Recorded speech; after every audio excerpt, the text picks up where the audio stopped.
তে সংসার ভিতরে পড়িয়াছেন আমি। যে মন ধর্মতে সংসার ভিতরে পড়িয়া তব নিদান কোন মহাজনে কোন মহাজন পাঠাইয়া দিলে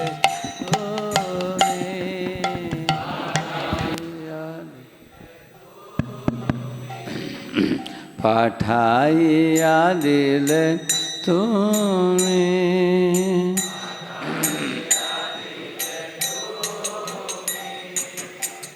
A wicked mind brought me into this world, O Lord, but one of your pure and elevated devotees has come to bring me out. Doya kori more patita dekhiya kohila mare gaya. Doya kori more patita dekhiya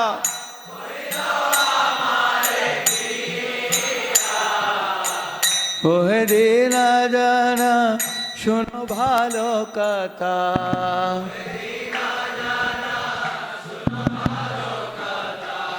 ওহে দীনা জানা শোনো ভালো কথা।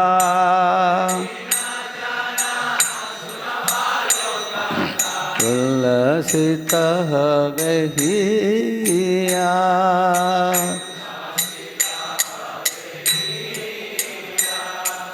He saw me so fallen and wretched, took pity, and came to me saying, "O humbled soul, please listen to this good tiding, for it will gladden your heart." Tomare tarite Sri Krishna Chaitanya Navadipe avatar. Tomare tarite Sri Krishna Chaitanya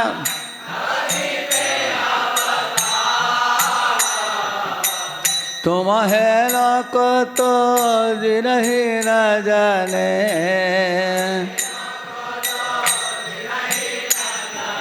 करिले न भव पार, करिले न भव पार।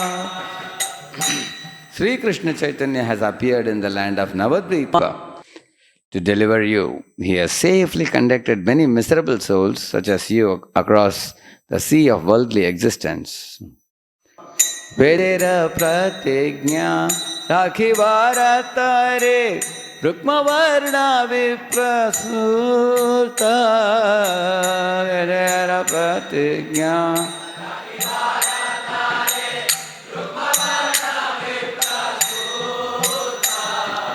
महाप्रभु नामे नदिया माताया।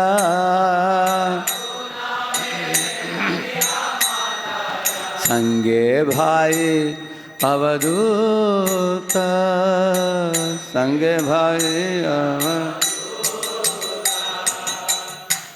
To fulfill the promise of the Vedas, the son of a Brahmana bearing the name Mahaprabhu of golden complexion has descended with his brother, the Avaduta Nityananda. Together they have overwhelmed all of Nadia with divine ecstasy. Nandasota Jini Chaitanya Gosai Nijanama Korira. Nandasota Jini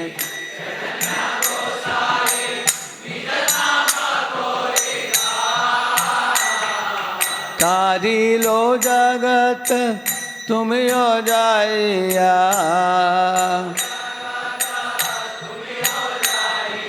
लोहो निज परित्राण।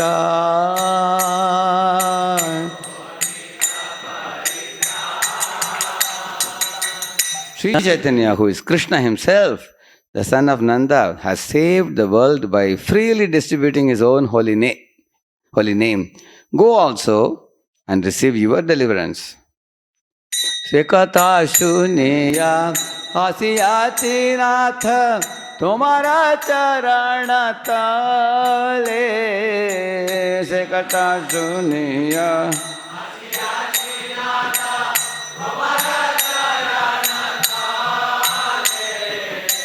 भक्ति Vinod कांदिया कांदिया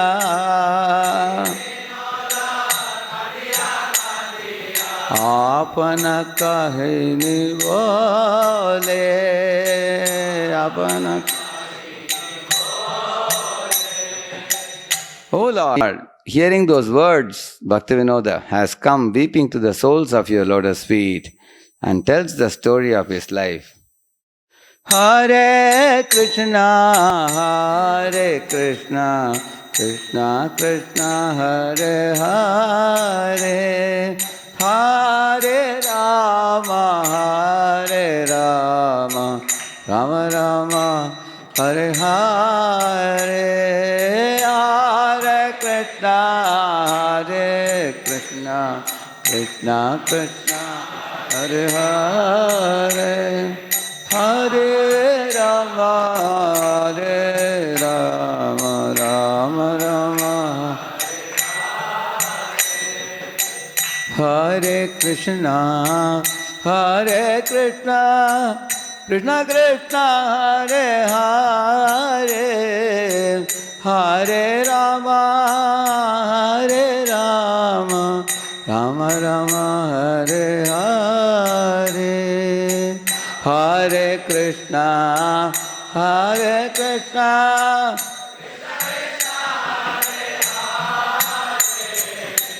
Hare Rama, Hare Rama, Rama Rama, Hare Hare, Hare Krishna, Hare Krishna, Krishna Krishna, Hare Hare, Hare Rama, Hare Rama, Rama Rama, Hare Hare, Hare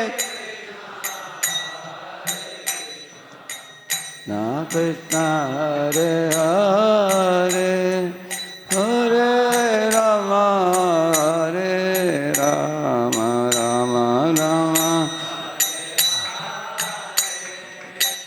Hare Krishna, Hare Krishna, Krishna Krishna, Hare Hare, Hare Rama, Hare Rama, Rama Rama, Hare Hare, Hare Krishna, Hare Krishna, Krishna Krishna, Hare Hare, Hare Rama, Hare Rama, Rama Rama.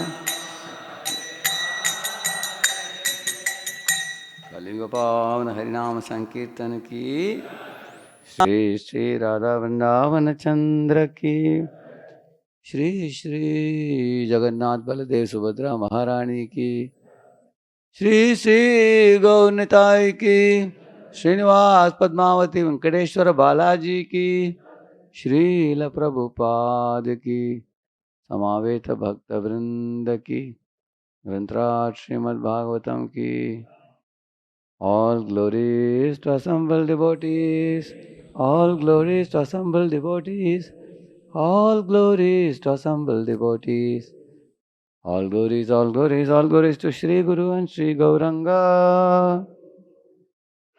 Om Ajnanatimirandasya Jnananjanashalakaya Chakshuvanmilitam Yena Tasmai Shri Gurave Namaha. Shri Chaitanya मनोभीष्टं स्थापितं येन भूतले स्वयं रूप कदा मह्यं ददाति स्वपदान्तिकं वन्देऽहं श्रीगुरोः श्रीयुतपदकमलं श्रीगुरून् वैष्णवांश्च श्रीरूपं साग्रजातं सहगण रघुनाथान्वितं तं सजीवं साद्वैतं सावधूतं परिजनसहितं कृष्णचैतन्यदेवं श्री राधा कृष्ण पादान् सहगण ललिता श्री विशाखान्वितांश्च नमा ओं विष्णुपादाय कृष्णप्रेष्ठाय भूतले श्रीमते Bhaktivedanta स्वामिन्निति नामिने Namaste Saraswate Deve Gauravane Pracharine Nirvishesha Shunyavadi Paschatya Deshatarine Namo Mahavadanyaya Krishna Prema Pradayate Krishnaya Krishna Chaitanya Namne Gauratvishe Namaha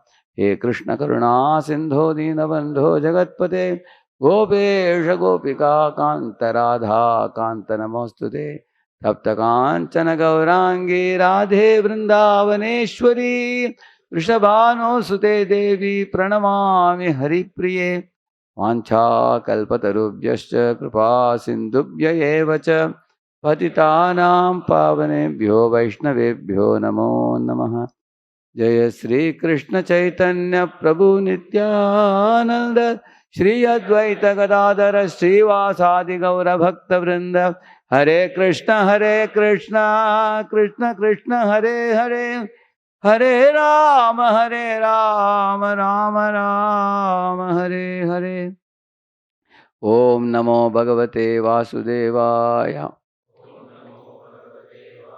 ओम नमो भगवते वासुदेवाय ओम नमो भगवते वासुदेवाय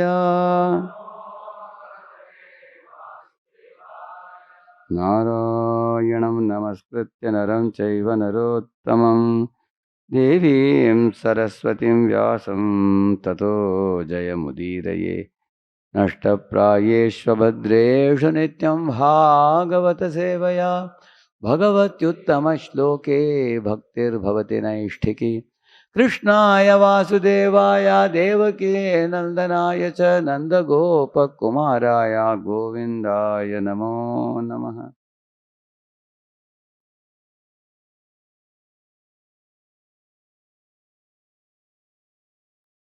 So welcome all of you for this Nityananda meet together. Very nice. More than 120 devotees have come, I heard. You want Sanskrit or the English one? This one, which one? This one is all right? Okay. So we'll recite the shloka, okay? And then we proceed. Tatra kirtayato vipra viprarisher bhuri tejasaha aham chadyagamam tatra nivishtasat anugrahat soham vashravayishyami yatha adhitam yathamati. So in this session I am planning to share something with you on overcoming distraction. How many of you think it's an interesting topic? Isn't it?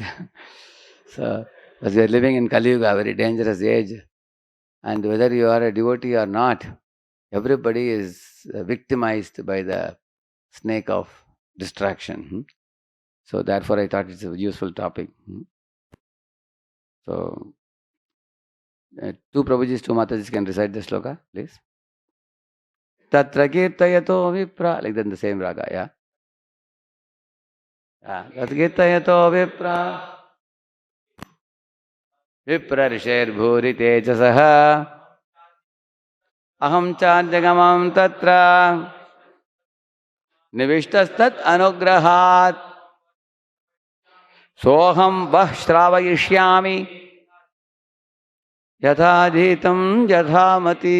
One more devotee. तत्र कीर्तयतो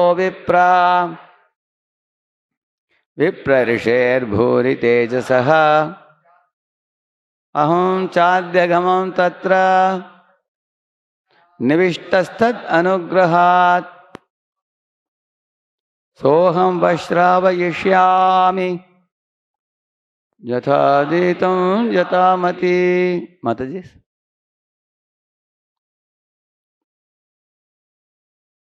So, see which is the word I have highlighted here.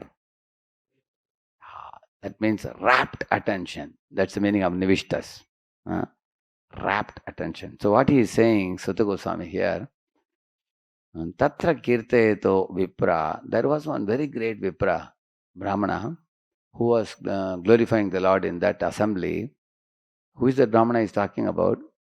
Shukadeva Goswami. Viprarshir Bhuri Tejasaha. He was a very Tejasvi personality, very potent and powerful, and very influential, because he was only a young boy of 16 years old. But even his own guru, Vedavyasa, was sitting in the assembly. And the guru's guru was also sitting, Narada. And many, many great saintly people got up and offered him obeisances when he arrived. So he's a very, very great personality, Shukadeva Goswami, he says. Aham cha adyagamam tatra. I was also present at that class, he's saying. And how did I hear his class? Nivishtastat anugrahat. I heard with rapt attention, he says. And how could I get that rapt attention? Tad anugrahat, his mercy, he's saying. By his mercy, I could hear his class with rapt attention. Sa aham vaha shravayishyami. Same thing what I heard in his class, I am going to share with all of you, he's saying. Shravayishyami means I will make you hear. Shravana, from the same word it comes. Shravayishyami. Yes. Yatha adhitam, yatha mati. As far as my intelligence goes, because every bird can fly to different height in the sky. Sparrow can fly to some height. Crow can fly to some height. Eagle can fly even much higher. Swans can fly much higher. Some birds can go from North Pole to South Pole also, correct? No? They migrate during the season, certain seasons. So, I am a tiny neophyte bird. So, I will repeat as much as I can as far as my intelligence goes. Same pastime, same shloka, many of us we have experienced that we have our limited capacity and realization with which we can explain anything. So, he's very humbly presenting like that. Even the great Brahmana. Nivishta means perfectly attentive. Please repeat this one. O learned Brahmanas, when Shukadeva Goswami recited the Bhagavatam, there, in the presence of Emperor Parikshit, I heard him with rapt attention. And thus, by his mercy, I learned the Bhagavatam from that great and powerful sage. Now I shall try to make you hear the very same thing as I learned it from him and as I have realized it. Yeah. So purport by His Divine Grace, says Bhaktivedanta Swami Srila Prabhupada ki, one can certainly see directly the presence of Lord Sri Krishna in the pages of the Bhagavatam if one has heard it from a self-realized great soul like Shukadeva Goswami. So there is one verse in Bhagavatam which says, Vicharasi Uruswanaha, it says, which means Krishna emerges from the pages of Bhagavatam and smiles and plays his pastimes in the eye of the mind of a devotee who studies Srimad Bhagavatam with great sincerity and devotion and faith. Then that verse says that Vicharasi Uruswanaha, it says, which means the directly presence of Krishna will be felt by those who study the Bhagavatam. And who sees Krishna in the Bhagavatam? One who is searching after Krishna. They will find Krishna. Because in this world, you get what you are looking for. Like it is said, Radharani, wherever yatra yatra netra padi, there is one shloka which says, wherever Radharani's eyes fell, suddenly Krishna became Surit on that spot. I'll show you one picture, I'll show you.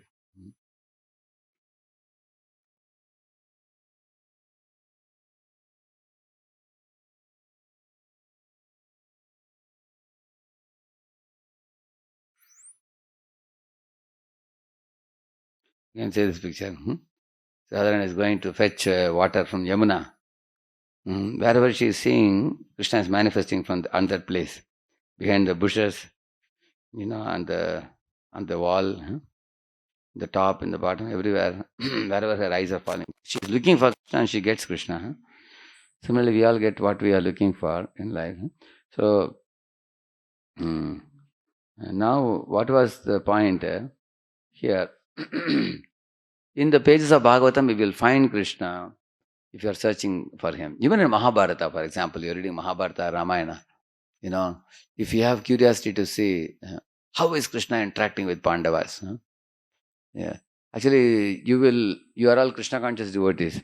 So your approach to studying any Purana, any scripture will be from a Krishna conscious spectacles. You agree? Like for example, I was reading in Mahabharata when Pandavas were in the Lakshagraha, and there was an assassination attempt made on them. Correct now? By Duryodhana and sons, and those Duryodhana and his brothers. So when they put the fire, did they die in that? No, they went to the Suranga arranged by Vidura. Correct, no? But then somebody else had come to that palace, that place. Some 5 kids and 1 mother, they died. They got roasted in that. They were sleeping in the veranda or somewhere, they got roasted. And it was thought of by everybody that Pandavas died like that. So there was a Shok Sabha there in Hastinapur, where Dhritarashtra and Duryodhana were loudly crying that we lost Pandavas.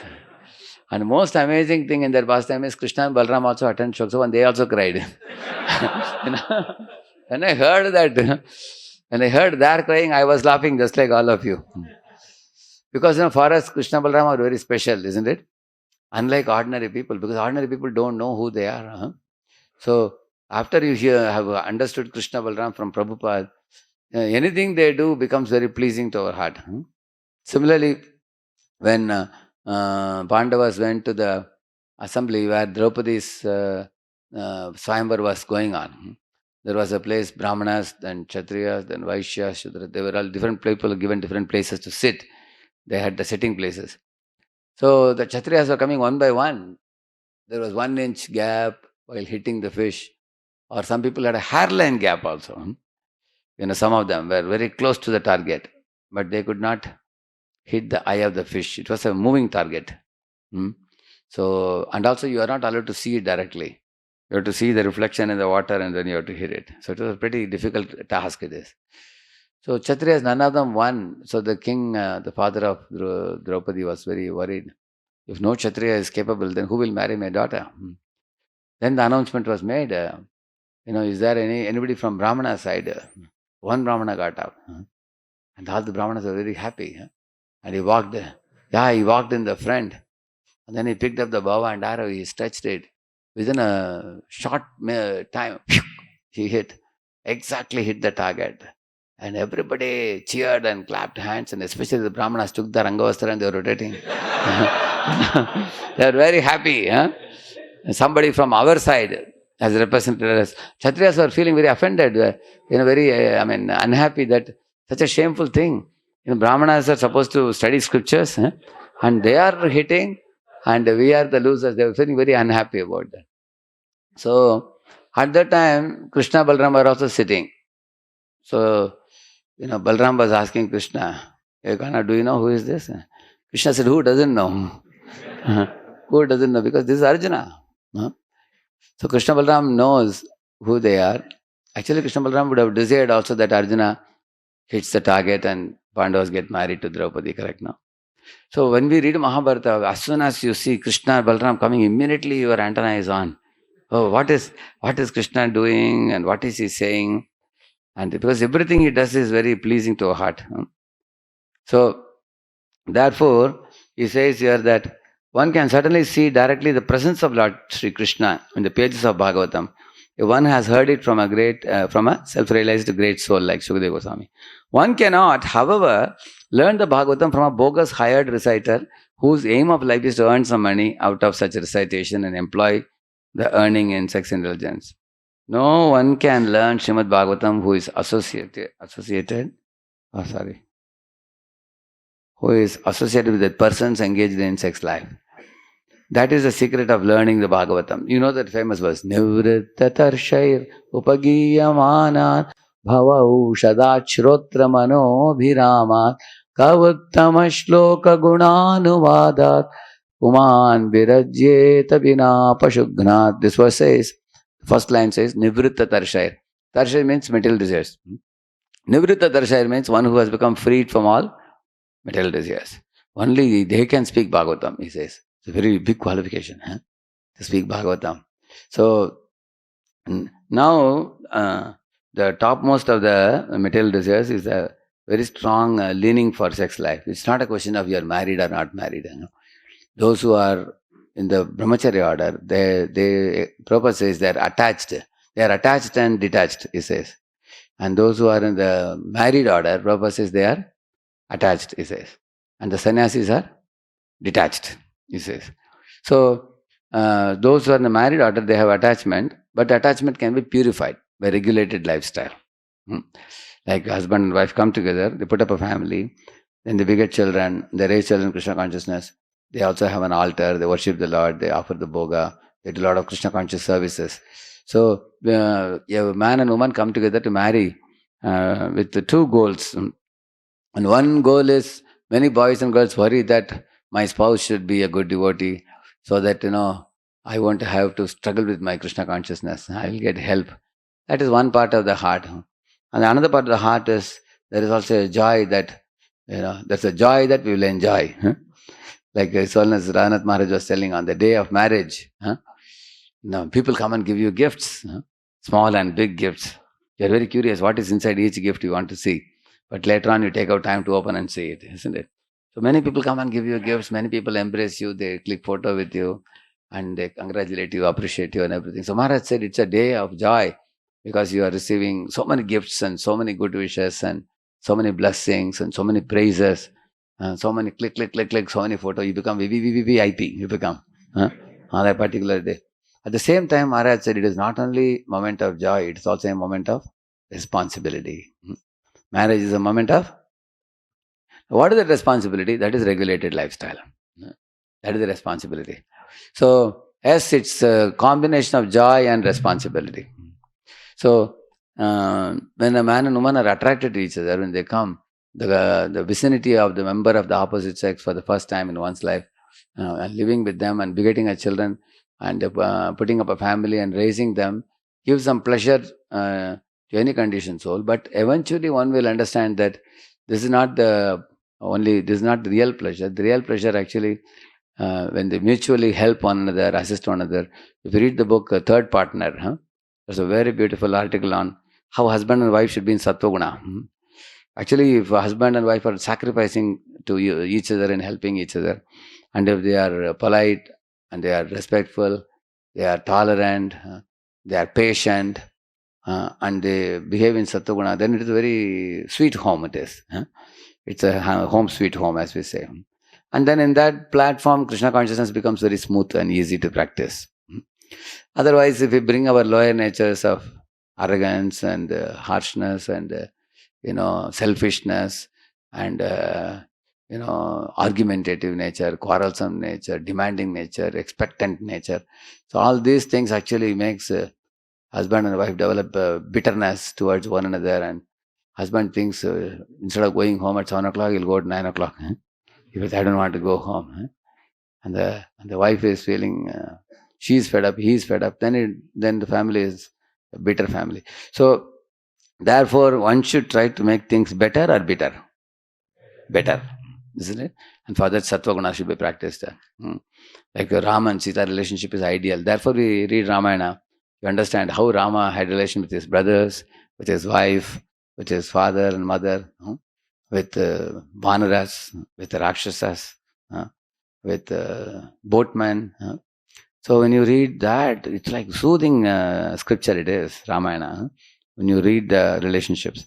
So therefore, Prabhupada says, if you enter the family life with this much enjoying mentality, and this much service mentality, this much suffering is there. You understand? That means if the enjoying component is more, suffering is also more. If the service component is this much, one is thinking, I simply want to be a Krishna's devotee, but at the same time, I can't be a brahmachari in the temple and just spend my whole life. I have some feeling for my parents. I want to take care of them. And if I marry, if I get a good devotee girl, she is serious, I am serious. We both want to go back to Godhead. And now you will meet one family. Sarvata Prabhu will come. Whatever I am speaking as theory will be practical for you. Yeah. So So when you think like that and then both parties are entering, so that means their service mentality is more. And little bit enjoying mentality is there, which by regulated lifestyle gets verified very easily. So here is a secret actually, seva bhav, and seva vritti and bhogavritti. So bhogavritti should be gradually minimized and removed, and seva vritti should be increased. So, and then we can become Nivritta Tarshayar. One example of Nivritta Tarshayar in Grihastha Ashrama is Ambarish Maharaj. गृहेषु दारेषु सुतेषु बन्धुषु द्विपोत्तमस्यन्दनवाजिवस्तुषु अक्षय्यरत्नाम्बरणाम्बरादिषु अनन्तकोशेषु अकरोत् असन्मतिम्. If you refer this verse, you will find Griheshu Dareshu. So it says he had palaces, huge palaces he had, and elephants and horses and queens and children and gold and silver and inexhaustible treasury and everything. Living in the midst of all of them, he lived like a lotus in the middle of kitchen, the middle of muddy pool of water. Absolutely unaffected. you know, kingly royal life and luxuries did not enter his head because Krishna had already occupied his head. There was no place for anything else. Krishna only had place there. So that is the meaning of Nivritta Tarshayar. Whether you are a brahmachari or a grihastha or a sannyasi, whoever it is. Even if a brahmachari or sannyasi is very materialistic minded, then they are not Nivritta Tarshayar. Nivritta Tarshayar actually means, material opulences don't affect you, don't attract you. They go to the background. Only Krishna attracts you. Then Nivritta Tarshayar. So that is the secret of learning the Bhagavatam. Nor can one learn the Bhagavatam from one who interprets the text by his mundane scholarship. One has to learn the Bhagavatam from the representative of Sukadeva Goswami and no one else. If one at all wants to see Lord Krishna in the pages of Bhagavatam, that is the process and there is no alternative. Sukadeva Goswami is a bona fide representative of Sukadeva Goswami because he wants to present the very same message which he received from the great learned Brahmana. So two people are unqualified to speak Bhagavatam, he says. One is a professional reciter, another one is a speculator. One should not hear from professional reciters who fix a charge for the Bhagavatam, 5 lakh, 10 lakh rupees. They are simply money-minded people. They entertain the audience, speaking Rasalila and things like that.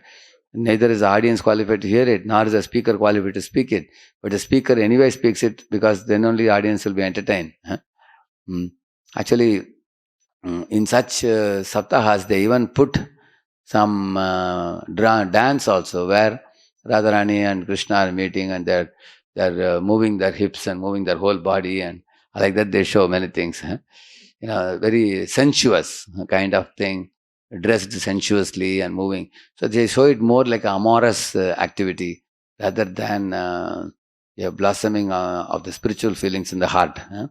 So that is professional reciters do such things. That is absolutely condemned by Prabhupada in several places. And another person is speculator like Dr. Radhakrishnan and others. Prabhupada says those who keep Krishna away and they present their own opinions. So we should not hear from those two people, he says. And then he says, Shukadeva Goswami presented the Bhagavatam as he heard it from his great father. So also Sut Goswami is presenting the Bhagavatam as he heard it from Shukadeva Goswami. Simply, here comes a very important point here. Where's the mic with you? Can you read this?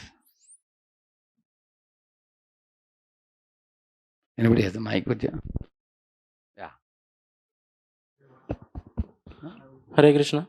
Simple hearing is not all. One must realize the text with proper attention. The word. That means we should not just hear. We should hear with proper attention, he says. That means, hearing attentively. Is my sound proper? Is coming or going? Coming. So, hearing with proper attention means, sometimes what happens, we are physically present but mentally absent. Understand now? Like you are hearing, after 5-10 minutes, mind went somewhere else. Afternoon we have to go there. There's a Rath Yatra today, we have to go. I hope it doesn't become very late. Prasadam is only at 4 o'clock. The mind is worrying about the lunch. If your lunch is too late, I will die, mind says. So mind is thinking something, and then devotees laugh and immediately ask the neighbor, why everybody is laughing? What happened? So one has to give a proper attention. Prabhupada is saying, don't be physically present, mentally absent. Give proper attention. Actually, taking attention is very important. What is the meaning of that? Like one Russian devotee was telling me, he was in Mayapur. Every day he used to go to Goshala through a particular road, and there was something written there on the board. Because in Bengal, everywhere you have something written like, some series of jalebis, like that. You don't know what it is, Everywhere like that, they write. So he never bothered to know what it is. He was just going through that road. But on that particular day when he was going, suddenly he got a heavy pressure in the bladder. He wanted to release water, release past urine. So he thought maybe this is something about that. So one Bengali devotee was coming, immediately asked him, please tell me what is this? What is this? It was written, Sulabha Shauchalaya was written. So that fellow told, this is what this, he said. Immediately this devotee ran and finished his business, washed his hands, leg and came out. So on that day, I happened to be in Mayapur. So when he met me, he told me, see, although I have gone through this road many days, I didn't pay attention to this. But when I had a need, at that time I paid attention. So this teaches us one very important lesson. Kali also had several times heard glories of Krishna from his wives. Did he pay attention? When did he pay attention? After Krishna danced on his head. Correct, no? After that, Kalia's wives are speaking and he heard very attentively. So when one is put in a very traumatic situation, then one is very attentive. And then you will find when Kalia says the prayers, most of it is repetition of what his wife spoke. You will see that. Because what he heard earlier had gone like this and gone like this. He didn't remember. Now he was very attentive. Same with Ajamil also. When he heard the Vishnuduta's speech spoken to Yamadutas, he was hearing with what attention? Rapt attention. Because it was very much needed for him at that time. So then the attention is like very sharp. One wants to someone. Similarly, same with Parikshit Maharaj hearing on 7 days. Because his death is going to come on the 7th day. The attention is very high. So, similarly, you will find that when you have hunger, the prasadam is very delicious. Correct, no? And when you are not hungry, you go and call a devotee, Prabhu, it's 2 o'clock, or you're not coming for prasadam. He will turn and ask you, what is the menu today? That means he's not hungry. Because he's thinking, then he will come there. Some people look at different items, what all are there, and then just say, pick a little bit this, because they're not hungry. A hungry man means, before time he will come running there. Come with the plate and load the plate and go and sit. Without any speech, you will just finish everything. Correct, no? Similarly, you will find those who pay rapt attention means they have hunger. So in Tamil, there are 3 terms which I like very much. One great poet sings is Pasittiru, Tanittiru, Vizhittiru, he says. 3 things. Pasittiru means have spiritual hunger, he says. Then you will be able to absorb Bhagavatam, read more and hear more and absorb more.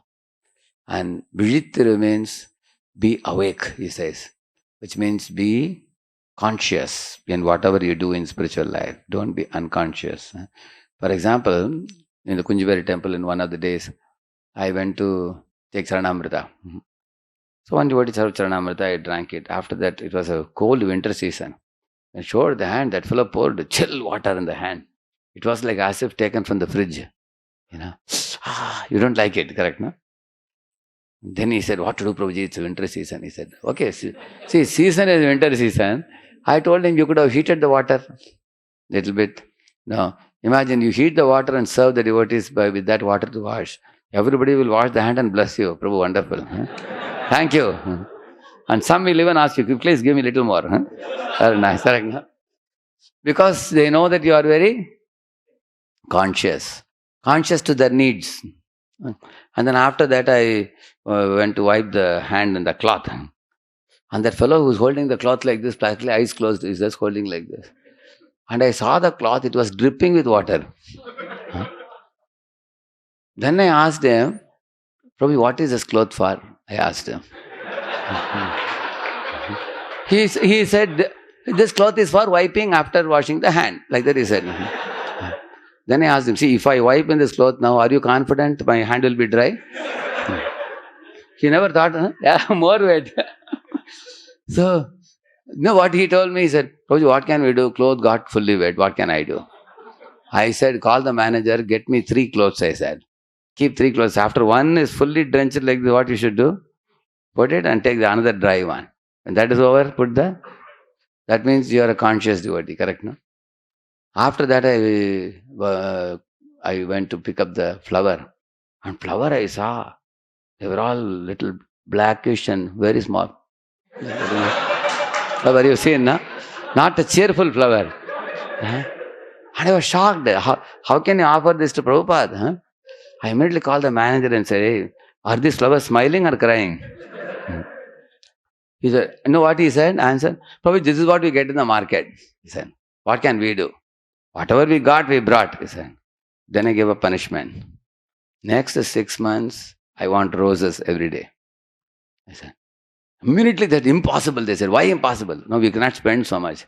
One rose is so costly. Prabhu said, no, this is a punishment. You have to get roses now. Then they found out some sponsor in the congregation after that.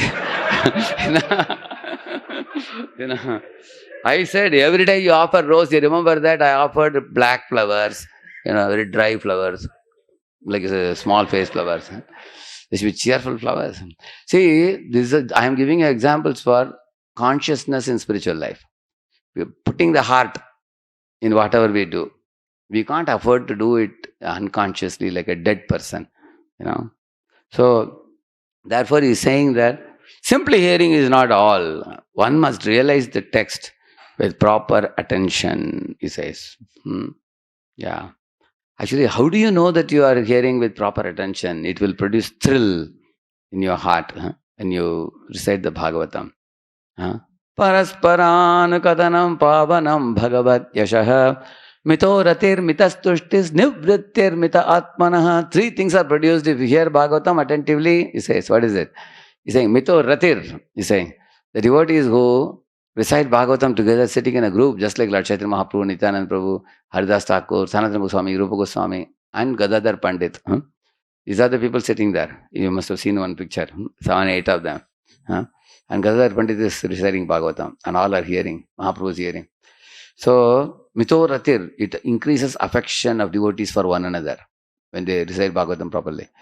And mita tushti means they become satisfied completely.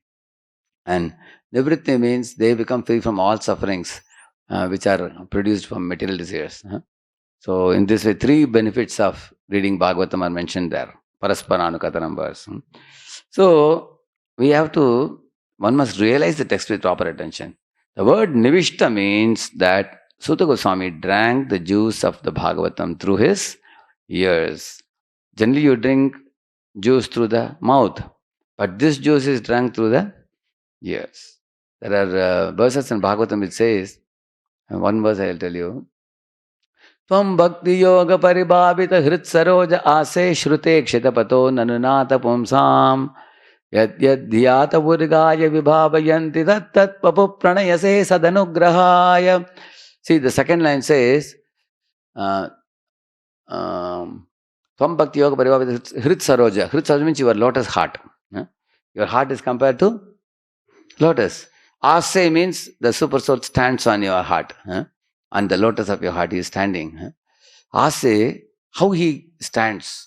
He says, Shruta Ikshita. He is saying, Shruta Ikshita. When you hear the Bhagavatam and see the world with that spectacles, called Shastra Chakshu, if you agree to do that, then very soon you will find Lord standing in your heart. See, Lord is standing in all of our hearts already. It's a known fact, Antaryami. But we will not see him unless we hear the Bhagavatam and see the world with that from that vantage point or from that perspective. As he says. So, Aste Shrute Kshitapato Nanunata Pumsam. And there's another verse also where he says similar thing. He says, what is the verse? Ye tuttvadiya charanambuja kosha gandham jigranti karna vivarai shruti vata nitam. See, vata means wind. Shruti vata nitam. The sound vibration from the Vedas is carried by the wind. What is that wind? The sound vibration emanating from great devotees.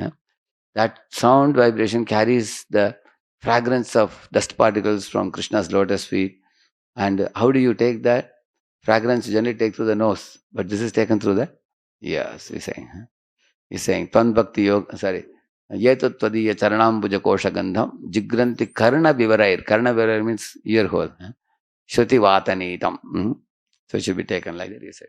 So in this way, the word Nivishta means Suta Goswami drank the juice of the Bhagavatam through his ears.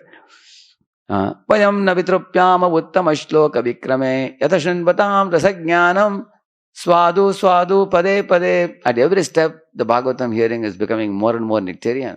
So they are saying Rasajnanam. So Rasa is actually the most delicious beverage of the Srimad Bhagavatam. Is intoxicating for us. Please continue speaking, they are saying.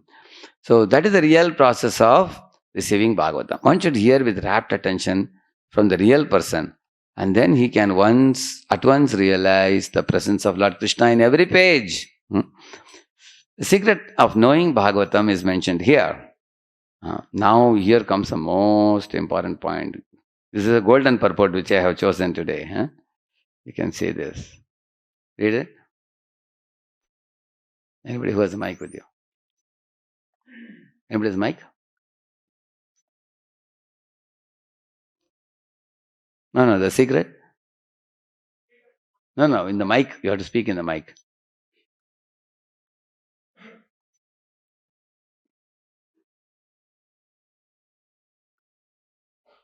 The secret of knowing the Bhagavatam is mentioned here. Please all of you repeat. No one can give rapt attention who is not pure in mind. No one can be pure in mind who is not pure in action. No one can be pure in action who is not pure in eating, sleeping, fearing and mating. This is the most important sentences. So, I will explain this a little bit. See, no one can give rapt attention who is not pure in mind, he says. That means if you are pure in mind, you can give rapt attention. Now, how to become pure in mind? Okay. Let us talk about that a little bit.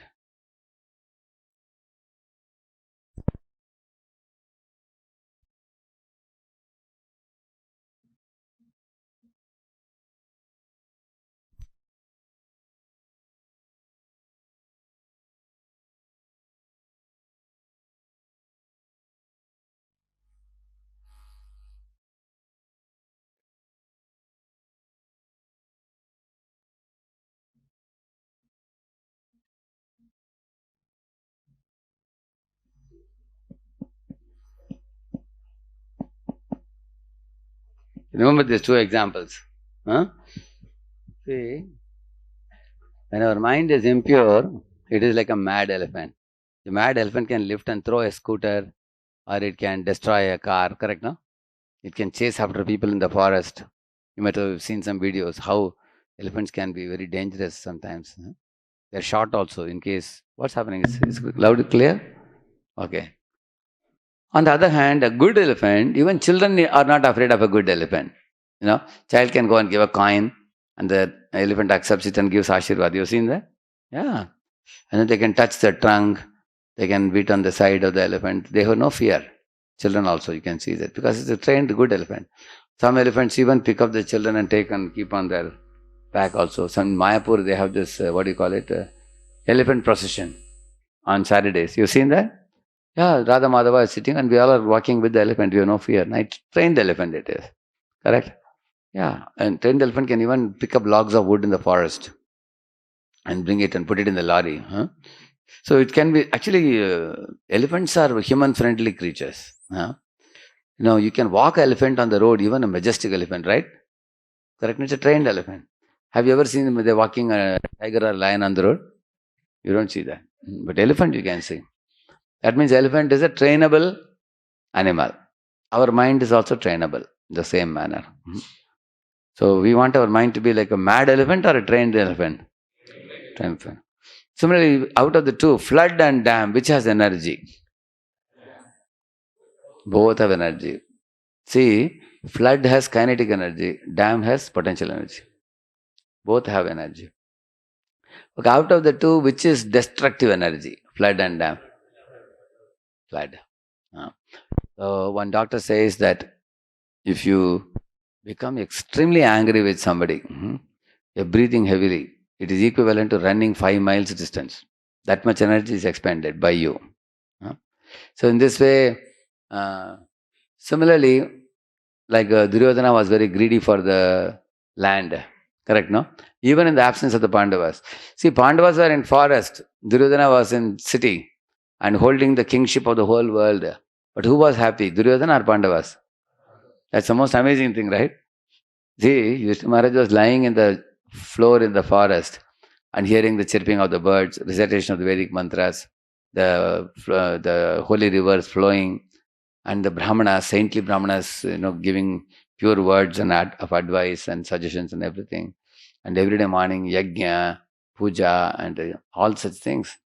And Arjuna was increasing his skill sets and talents, going to heavenly planets, getting celestial weapons and all. Bhima went and made allies with Hanumanji. So they utilized the time very well. They were not wasting their time in the forest, not passing time. Were they doing time pass? They were doing pastimes with Krishna. They were not doing time pass there, the forest. So they were very intelligent, Pandavas, very happy and peaceful. And most importantly, they were peaceful because of the good advice of Yudhishthira Maharaj. Yudhishthira told them, coming 12 years, you forget about kingship and all that. We have to finish off our term. This is dharma for us now. This is what is ordained for us. We should do it. And they followed it very nicely. So in this way, you will see. On the other hand, Duryodhana was sitting in the throne, but he was always breathing heavily, always hatching plots. And in case Pandavas come back after 12 years, what to do with these guys? How to send them back again? Some or other we should finish them. And so his heart is always throbbing, greedily, having unhealthy comparisons of wanting to put down the Pandavas. So that means he is losing energy like a flood. Correct, no? So we don't want a greedy heart or lusty heart or angry heart, which will be like a flood, which has energy, but it's a destructive energy. On the other hand, the dam means like a constructive energy. You conserve the energy. So for making ourselves like that,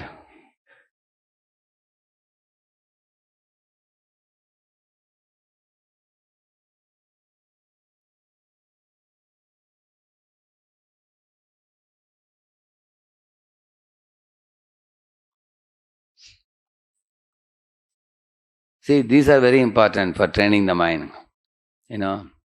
Regulation in what? The famous verse. Yuktahara viharasya yukta cheshtasya karmasu yukta swapnavabodhasya yogo bhavati dukkha. So, in the regulation,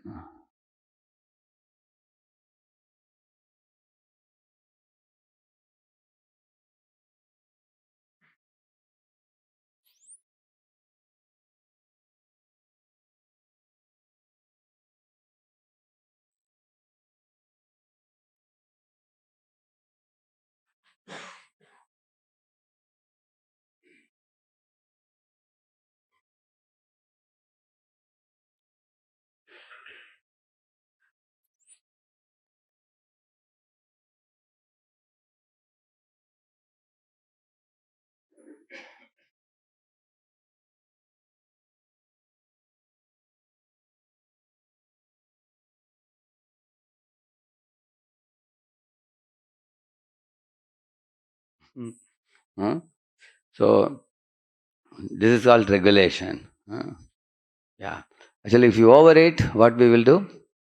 Oversleep. If you oversleep, Prabhupada says you become fat, eyes become bloodshot, and instead of every day you sleep 8 to 10 hours. And Prabhupada, one lecture says amazing thing, do you know? He says, ideally 6 hours you should sleep. Some boys are sleeping 8 hours. And some boys have broken the record of 8 hours, gone to 12 hours sleep. And Prabhupada says, as your sleep approaches 12 hours, you become Kumbhakarna, he says. I was wondering how? Kumbhakarna sleeps 6 months, I thought. And Prabhupada says, no, totally 24 hours a day. In that if you sleep 12 hours, then you are 50% you are sleeping. So you are Kumbhakarna. That means 6 months in a year you are sleeping. Then you are Kumbhakarna, he says. So those who don't want to be Kumbhakarna, only 3 months in a year you have to sleep. which means how many hours? 6 hours. Yeah. Correct, no? If you want to throw away the title of Kumbhakarna. Don't want. So, sleep 6 hours or maximum 7 hours. Some of you may need 7 hours. 6 hours is and then rise early. 10 to 2 sleep is very important in the night. 10 o'clock, 10 p.m. to 2 a.m. How many of you have seen the video? 2-minute video is available. You've seen that? Yeah. Why top-notch CEOs of Apple and other companies are rising early. Who has that video clip with you? You have it with you. Anybody? You have it, Prabhu? You have it. You can give the link to coordinator. Where is our Anuj Prabhu? Is that? Anuj Prabhu, he will give. You can take it from him and send it to all devotees. They will enjoy seeing it. It's not produced by us. It's produced by some karmis, but very valuable, short video, 2-3 minutes video. Actually, after seeing that video, many of you will think, now I have to sleep early and get up early. Immediately, in a short time, it will produce that conviction. So, Prabhu, you can, Anuj Prabhu, right? Yeah. So that's about sleeping. And eating moderately is also very important. I have one clip by His Holiness Radha Govind Maharaj. I'll give you that. It's only 5 or 7 minutes clip. If you hear that, my Lord, you will immediately become very careful about eating habits. Maharaj says, ज़्यादा नहीं खाना चाहिए. Maharaj speaks about that. ज़्यादा खाने से मन और बुद्धि विकीर्ण हो जाता है, आलसी पड़ जाते हैं, सेवा भी नहीं होता है, बुद्धि भी भ्रष्ट होता है. Very strong. It's only 7 minutes it is. Slowly Maharaj speaks, he will really give injection. So you take that from me. It's only audio only it is. You can take that. That is for eating one. And the sleeping one he will give you. Yeah. And then we go for harmless recreation. Actually, we are running short of time, I think, isn't it? 12:30 we have to finish. 12%. So one video I'll show you. One short video. But you have to watch it attentively and then I'll ask you questions, okay?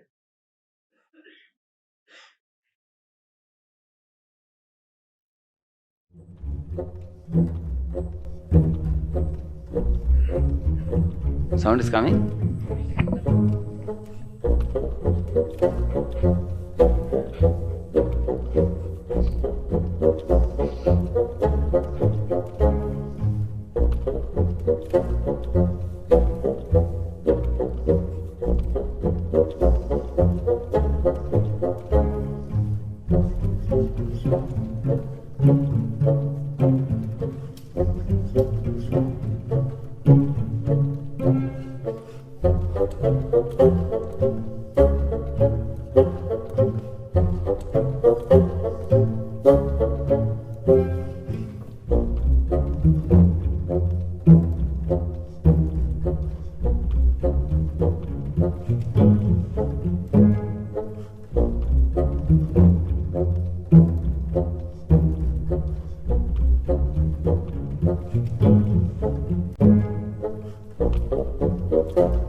Observed it nicely. So let us see what all habits you found. One right fellow was doing right and second fellow was doing wrong. Huh? What the first habit you observe? He is eating salads and he is eating chips, potato chips, and his stomach is paining also. He's doing like this in the belly. Correct? No? That's one thing you observed.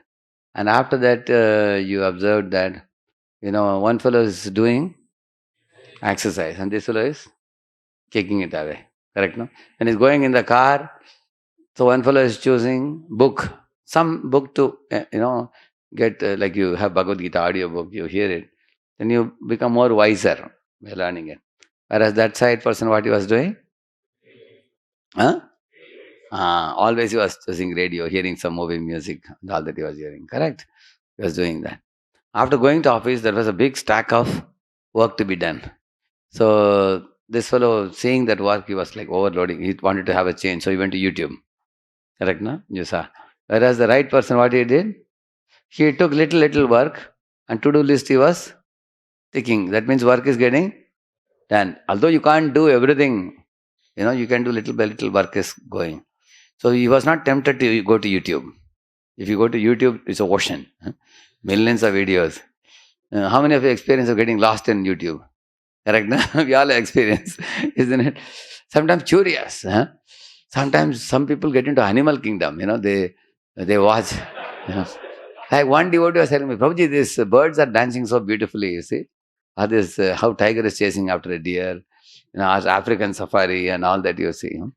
And some people see that, some people see some cartoons, some people, get into video games and things like that. You can get easily lost nowadays.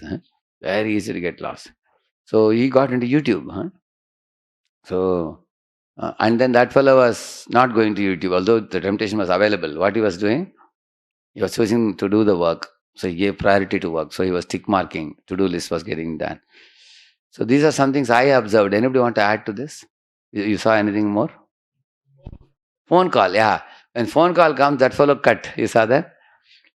He's smart. He knows that I don't want to waste time with useless phone calls, which means he must be segregating important calls from unimportant calls. Whereas this person, what he did, he always picked up the phone call and he ended up talking for a long time, because there are some people who have a habit of talking very long. Like, I don't want to mention any name. There is one brahmachari in our ashram. Sometimes he is in bathroom and he's coming out of the bathroom, you are going in, when he talks, almost 40 minutes he will talk to you, standing on one leg. Can you imagine? So initially devotees didn't understand that. Later on they found out that this fellow has a very talking nature. So you go to bathroom for a bath, it becomes 1 hour for you, because this fellow talks. And some people don't know how to get out of that. Somebody is hooking you and talking to you. He says, this, and this, and, this, and they put many, and so many. So you get lost in that, correct, no? So what do you do then? Then what you have to do? You have to say, Prabhu, I'm getting pressure, I have to go. Allow me to go. Or if you are coming out, you have to say, Prabhu, I have a program now. We will talk tomorrow. Very interesting talk. We'll talk tomorrow. You have to cut it somewhere and go. So this fellow got lost in phone. Another observation he must have made. There are the two people, if you see, one fellow, he goes to the party, sitting with that boy and girl. He is also drinking, talking, chatting, spending time in the club. Whereas this fellow, if you observed it, he is not sitting at all, if you see. When his friends are calling, he's going. How many have observed he's standing? Correct, no? You are standing. Standing means he went there. Hi, he said that, wished them for 2 minutes and pushed off. Smart fellow. And he doesn't waste time there. He knows if I hang around, I will lose my time. Correct, no? That was one thing observed. And what else you observed? Yeah. So the fellow eating junk food and all that, so that fellow became fat. How many of you observed that? Yeah, he became very fat. Almost triple size he became. Whereas this fellow was thin, slim. He was slim actually. So he could maintain his body very nicely. So these are some of the habits.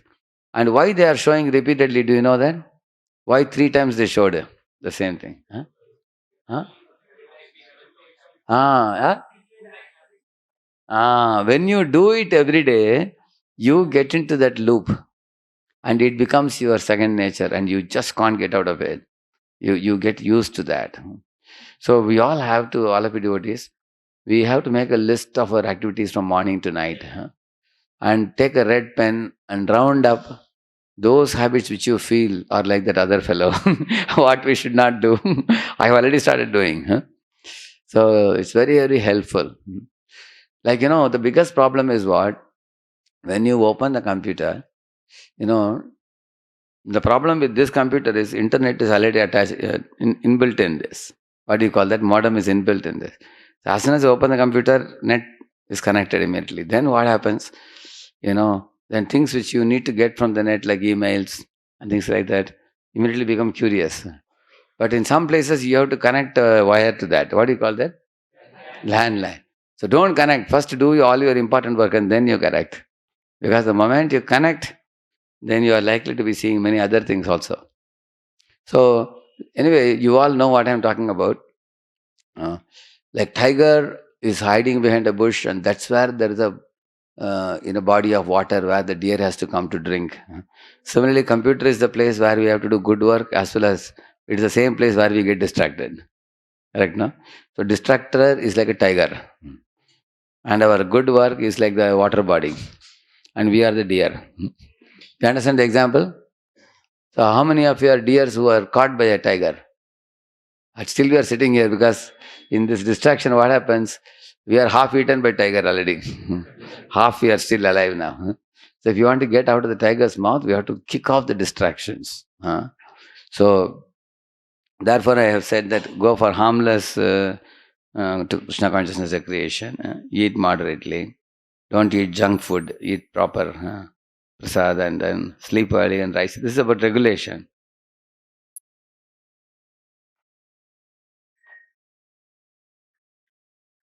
And in discipline,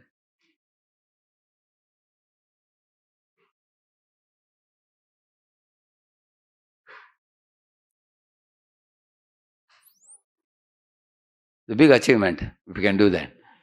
You know, we have to give you a gold medal for this. If somebody can do this every day, yeah, if you can do this.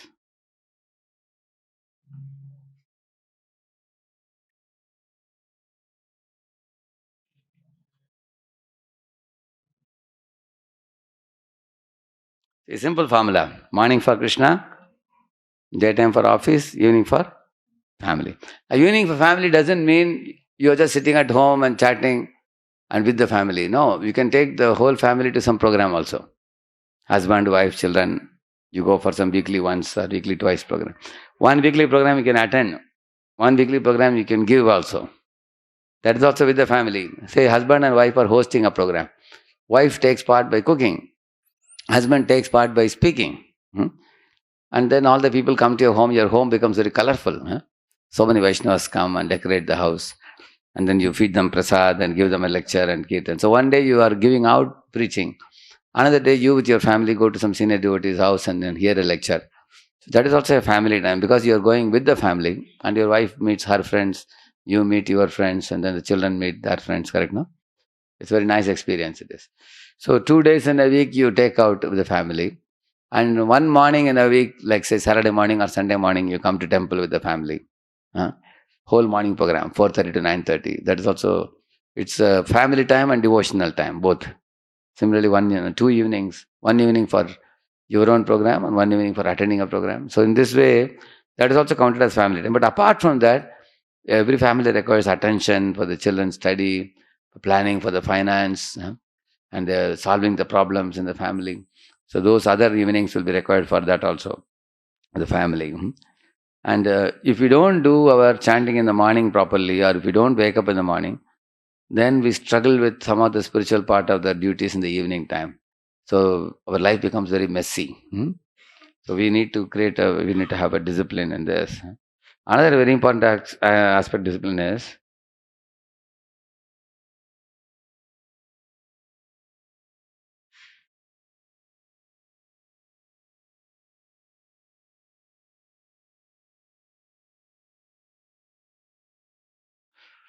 don't spend extravagantly just because you are earning well.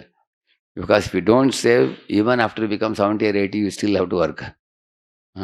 If you really want to save money and then relax after 50 or something like that, then you spend time in Krishna consciousness. You have to save a lot. Don't waste time. Don't waste your money. Mm. And of course, saving doesn't mean you don't give any charity to temple. That's where you want to cut. Actually, minimum 10% everybody should give. Minimum. Actually, Prabhupada says something else. What he says? 20, 50% he says. Actually, you just put 50% anywhere. In folio, you go and see hundreds of hits you will get. Of 50%. So many congregation devotees used to ask me about this. So what I told them in those days, say if you are drawing, say, 1 lakh rupees, for example, per month. So you make 2 accounts. One is your personal account for the family. Another account is Krishna account. So in Krishna account, you put monthly how much? 50,000 you put it there. And from that you spend everything devotional. Like you want to go for yatra with your family, you spend from there. You want to make an altar, you spend from there. You want to feed prasadam to people on one day of the week, for that money you can take from there. You want to buy dhoti kurta, take from there. Anything devotional, you want to purchase, you take from there. And also in that 10% you give it to temple. Only 40% to keep in the Krishna account. From that you keep spending. I told this devotee, do for 1 year and see how you feel, how much is that. At the end of the year, he said, Prabhuji, still in Krishna account money is there, Prabhu. Now I did from January to December. I have not been able to spend that money. Still it is there. I said, okay, don't worry, you can give it to temple after that. Because you couldn't spend it devotionally. So give it to Radha Chandra, you give it. And then you live on this thing. In that 50% also, which you are supposed to spend, you don't spend everything. In that, say, 25% you put in saving, other 25% you spend.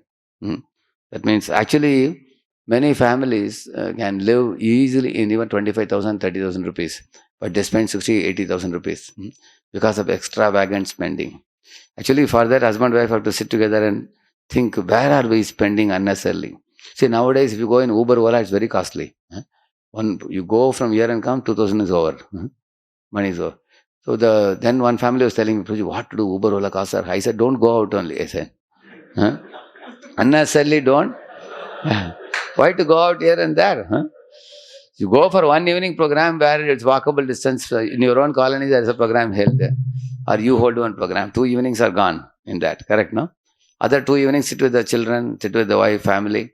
And if you want to go out once in a week, if you go, then allot some money for that. So therefore, we can learn from Anandavandan Prabhu or Shamru Prabhu and devotees like that. How to save money. No extravagant spending. So we should not.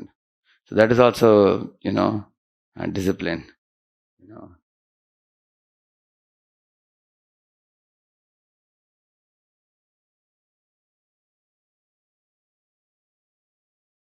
So check your bad habits which follow your money. Some of us have certain habits which take away our money. You have to check. I'm not saying you are smoking or drinking. Devotees follow the 4 regs. They will spend money. But can you name some habits which devotees have which follows money? Who can say?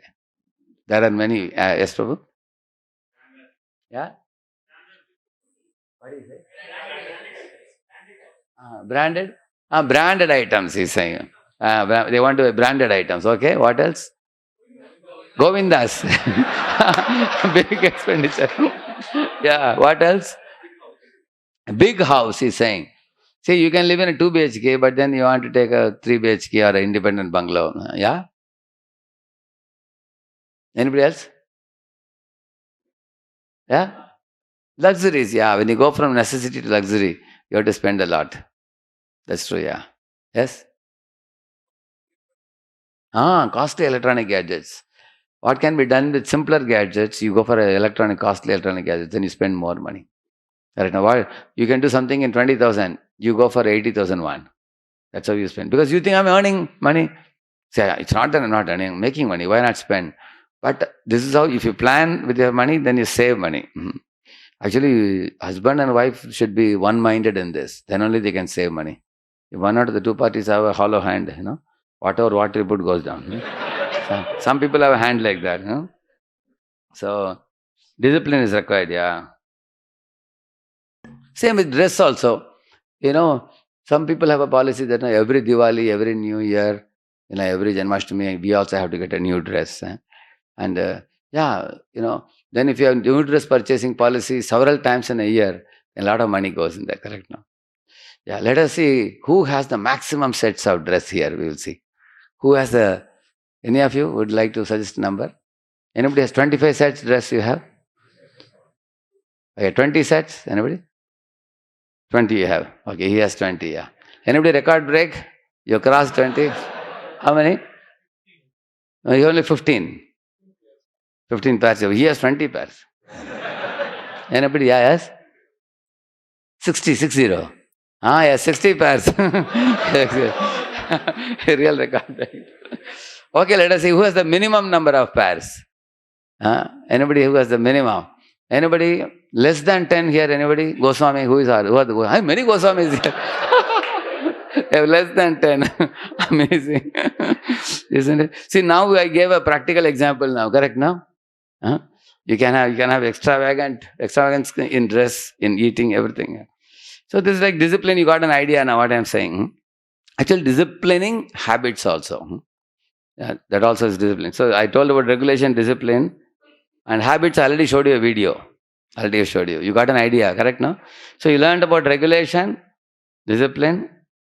See, regulation means sense gratification is allowed, but in a regulated way. For example, in temple they give you, everybody will get how many gulab jamuns? 2, huh? How many? Huh? Only one only? Yeah, that's only one. That is called regulated. Correct, no? But many of us may want to have one more, but you have this local ledger, what others will say, I can't ask more. And then you tell the server, after everybody is over, in case it remains. Correct, no? You tell him like that. So that is called regulation in eating, eating, sleeping.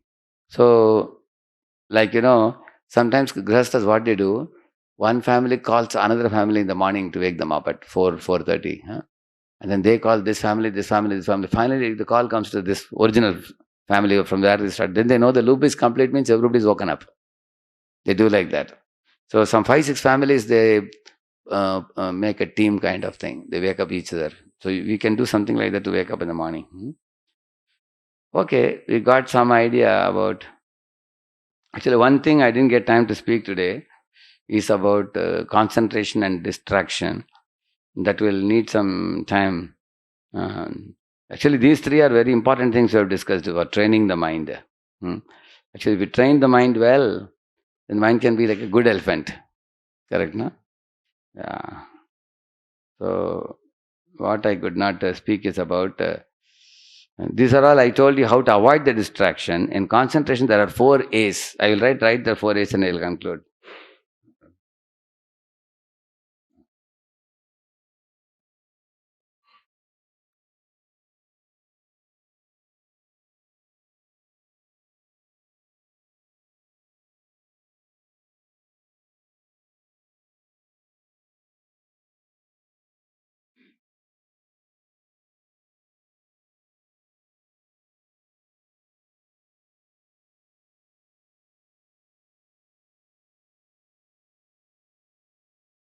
See this one. Concentration means these 4 things put together. Actually, unless you have attraction for something, you can't pay attention to it. So therefore, the spiritual life is a little difficult for us because we don't have a very strong attraction at the moment. So we have to associate with devotees who have a very strong attraction, advanced devotees. By their association, actually there are linear versus triangular attraction, we call it. How? Linear means, for example, you are here and bead bag is here. So you are not attracted to bead bag so easily. Because once 16 rounds are over, bead bag is separated from you, you are separated. You want to be liberated from the bead bag. Correct, no? And here there's a gulab jamun. You feel attraction. Immediately pick up and put in the mouth. So you find this is called linear attraction, we call it. Triangular attraction means what?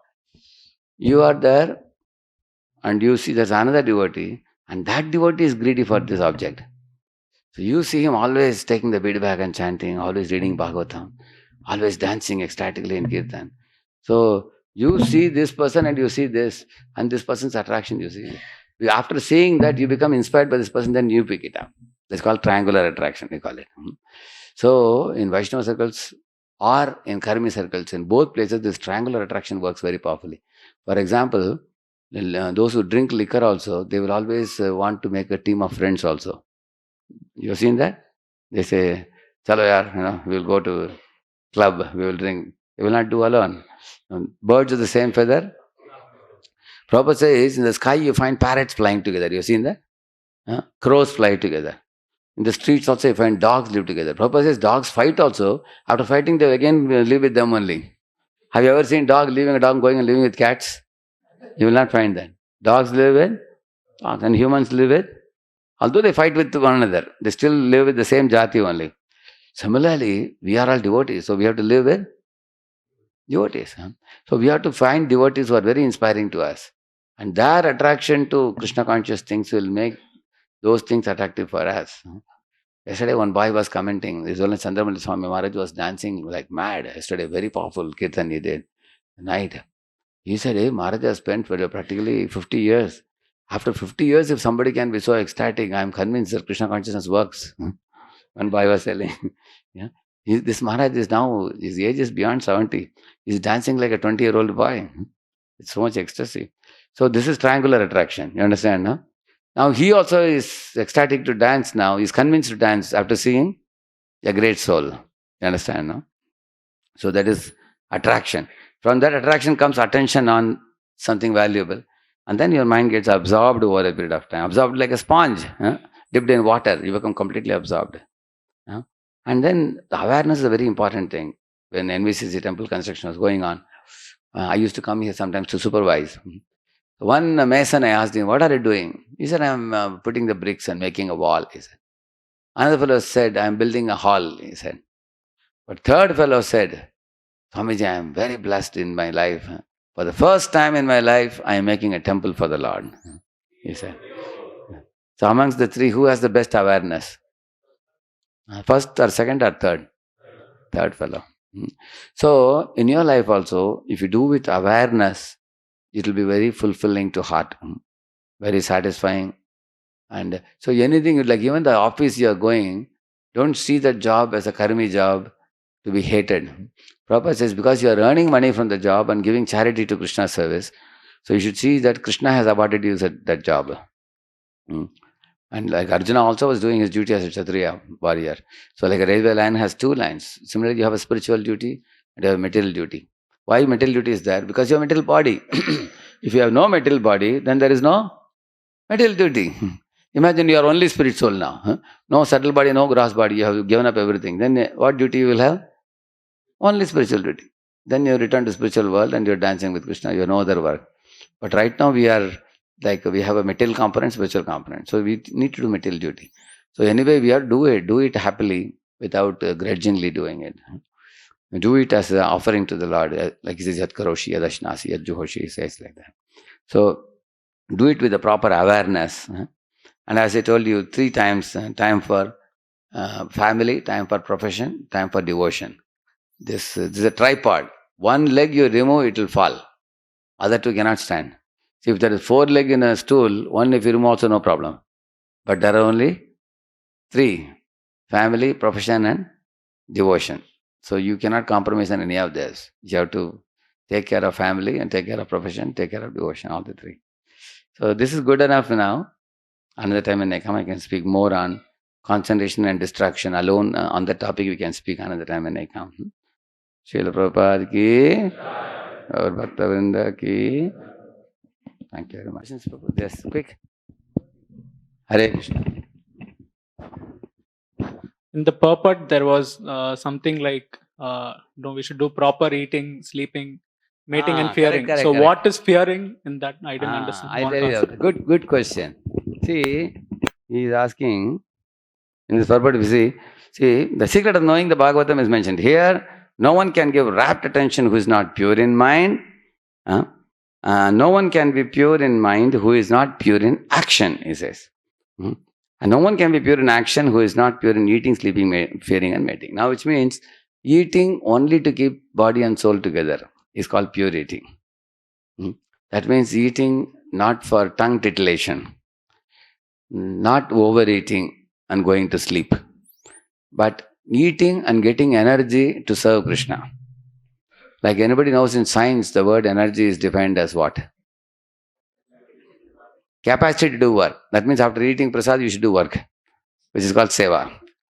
Because energy is defined as capacity to do work. If you're eating prasad, you are not serving, you are sleeping. Is that service? No. That means it goes against the definition of energy. Right? No? Like imagine motel and all, many of the drivers, they go and eat. After that, when they sit in the lorry, do they go to sleep or do they drive? If they sleep, something else will happen. There'll be an accident, correct? No? So they don't sleep. So we also, that's why pure eating means eating vegetarian food offered to Krishna with devotion, and also eaten for the purpose of keeping body and soul together, not for tongue titillation or overfilling the belly and sleeping and all that. And then similarly, pure sleeping means sleeping 6 hours a day and doing sleeping also as a service to Krishna. How we can do that? Because our body is very active all day, morning to night. So by the time evening, your body has a lot of wear and tear because of daytime doing so many activity.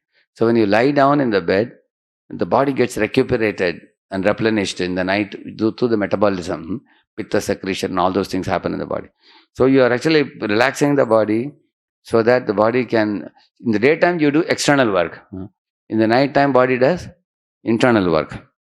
It's repairing the wear and tear and everything. And then it becomes very healthy. Morning when you release the unwanted waste from the body and take a fresh bath, then again you are fit for one more day of service.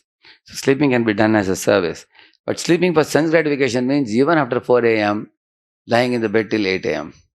That is sense gratification. Correct now? Because in winter season, especially chill, cold winter, you open your blanket and say, still others are sleeping, then you also go to sleep again. Correct now? So does it give pleasure or not? It gives pleasure, surely, isn't it? On the other hand, imagine you throw away the blanket and then go to the bathroom, take a shower, and then wear tilak and wear your fresh dress, take the bead bag, go to the puja room and light up a lamp and sit and chant. Does that give pleasure or not? So what is the difference between the first pleasure and second pleasure? Yes? First is tamasic pleasure. Second one is sattvic pleasure. So first one is tamasic pleasure. It's a very horrible it is. You have not taken bath. You have not cleansed the body and brushed the teeth. You are just lying and lazy, lethargy. So therefore, pure sleep means sleeping 6 hours for replenishing the body and doing it as a service to Krishna. And similarly, fearing means unnecessarily don't injure other living beings. But if other living beings hurt you, you have the right to defend yourself. You can defend yourself. Pandavas were like that, right? Have you ever seen Pandavas waging war against somebody unnecessarily? But if Duryodhana and company will attack Pandavas, they will defend. You will see that. That is that the Indian ethos is also like that. Because of the Vedic ethos says that Gio Genedo. Don't become like Alexander or Hitler trying to usurp everybody's thing. We don't do that. Gio Genedo. That is actually fearing. And mating, it is actually the man-woman relationship. A brahmachari, Naishtika brahmachari is absolutely supposed to give up any kind of unnecessary wastage of the energy in the form of shukra or semen. And actually because of bad contemplation, sometimes even brahmacharis cannot maintain that purity sometimes. If they are little less and less pure, then their potency in spiritual life will also reduce because it's a vital fluid it is. It's a seventh element it is. Rasa, Rakta, Majja, Meda, Asti. Lastly it is Shukra. It is like the milk to butter. One should not unnecessarily waste it. His Holiness Gauragand Maharaj says, in my life I released the semen only 7 times and I produced 7 boys. He had, before becoming sannyasi, he had 7 sons. And that is the time I used it. That means even a grihastha can use that for the purpose of begetting children and unnecessarily not waste that energy. Because if that energy is going down, then one's vichara, what do you call it? It's called a dharana shakti, ability to grasp the spiritual subject. and Smriti Shakti to have retentive power, and Vichara Shakti to analyze spiritual subject philosophically, Viveka Buddhi to discriminate right from the wrong, and these things will reduce by that. At the same time, according to the teachings of Srila Prabhupada, the husband and wife both have to be guided by a Grihastha counselor. I mean, one requires guidance from the superiors, where one will know how. There is one particular verse in the 11th canto of Bhagavatam by Uddhava, Krishna telling to Uddhava that, Uddhava, in the Grihastha a man's attachment to woman and the children is very strong. And sometimes he curses himself that, what a fool I am not taking my spiritual life seriously. At the same time, he cannot give up the attachment. At the same time, he cannot give up Krishna also. So he's in between.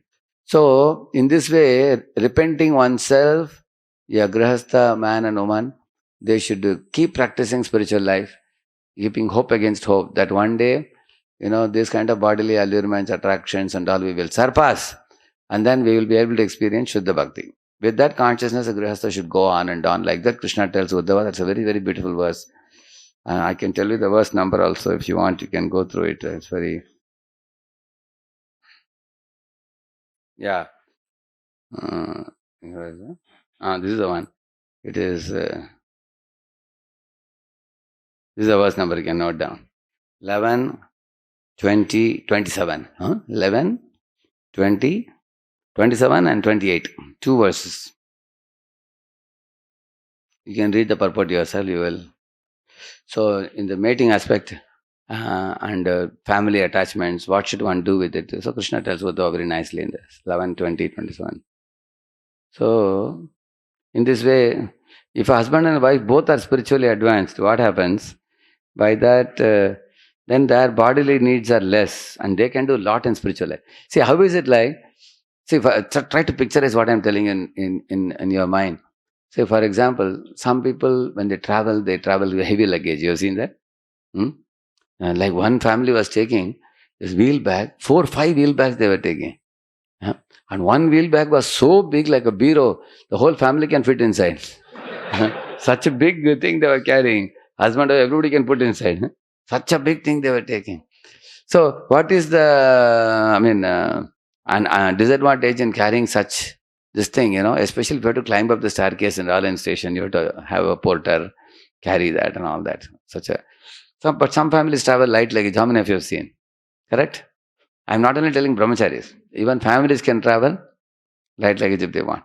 So that means lighter the luggage, lesser the maintenance, and more time for yourself. You agree? And bigger the luggage, bigger the expenditure, and bigger the menace, but you have the comfort.